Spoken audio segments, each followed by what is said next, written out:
Tout de suite, Ladies and gentlemen, les deux yeux de la tête. Les deux yeux de la tête. Sur MacDom la radio.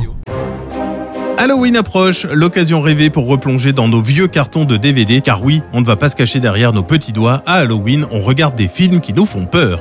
On veut du frisson, on veut se coucher avec l'étrange impression que les ombres au plafond au-dessus de notre lit sont peut-être des esprits vengeurs qui n'attendent que vous dormiez pour vous emporter avec eux dans un monde terrifiant, effrayant ou douloureux. Allez, rappelez-vous que tout cela n'est que du cinéma, que c'est sympa de se faire peur, mais qu'une fois les lumières éteintes, il ne se passe rien sous votre lit, dans votre placard ou dans votre sous-sol. Halloween, c'est le moment parfait pour regarder des films d'horreur. Ne les regardez pas seuls si possible, mais surtout accompagnés de bonbons à consommer avec modération. Voici une petite liste de films à regarder à Halloween. On y va ? Eh ben c'est parti.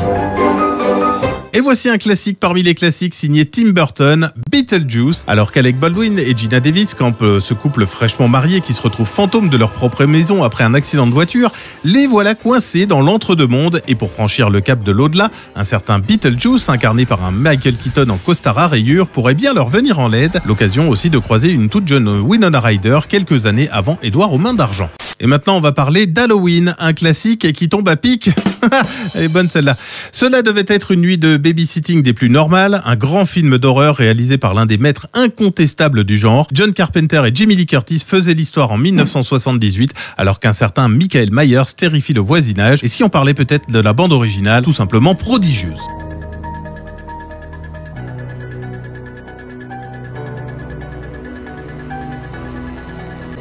La lumière les blesse, un peu d'eau et ils se multiplient, ne jamais les nourrir après minuit. Bref, voilà la recette empoisonnée d'un cadeau signé Joe Dante dans Gremlins au milieu des années 80. Une comédie horrifique portée par une multitude de petits Furbies incontrôlables qui, soyons francs, nous terrorisent encore aujourd'hui.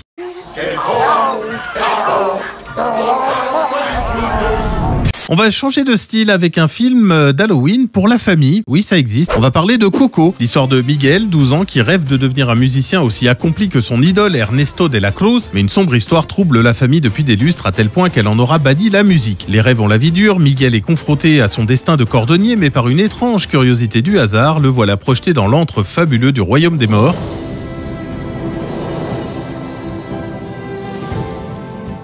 Accompagné du truculent Hector, il s'engage dans une épopée féerique sur les traces de son idole, dépoussiérant au passage les secrets de famille. Et voici l'un des films cultes pour enfants des années 90, Hocus Pocus, les trois sorcières. En 1693, à Salem, la petite Binks se fait enlever par les sœurs Sanderson, trois sorcières nommées Winifred, Sarah et Mary. Binks affronte les sorcières, mais elle la transforme en chat, condamné à vivre à tout jamais hanté par son échec. 300 ans plus tard, en 93, Max Dennison, un adolescent qui ne croit pas aux sorcières et aux fantômes, décide d'allumer la bougie à flamme noire et les trois sorcières reviennent à la vie. Commence alors une épopée durant laquelle le jeune Max et ses amis vont tout faire pour libérer Binks et vaincre les trois sorcières. Un film qui ravivera quelques souvenirs chez les parents, mais qui surtout plaira aussi aux enfants. Bon, tout ça c'est bien gentil, mais si vous avez réellement envie de vous faire vraiment peur, n'hésitez pas à vous faire plaisir avec par exemple Scream.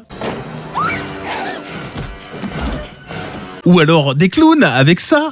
Je connais ton secret, ton vilain petit secret. Ou alors si vous avez franchement envie d'avoir peur, L'Exorciste.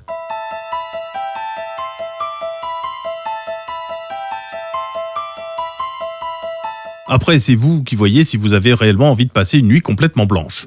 C'était les deux yeux de la tête. À retrouver en podcast sur MacDomLaRadio.com.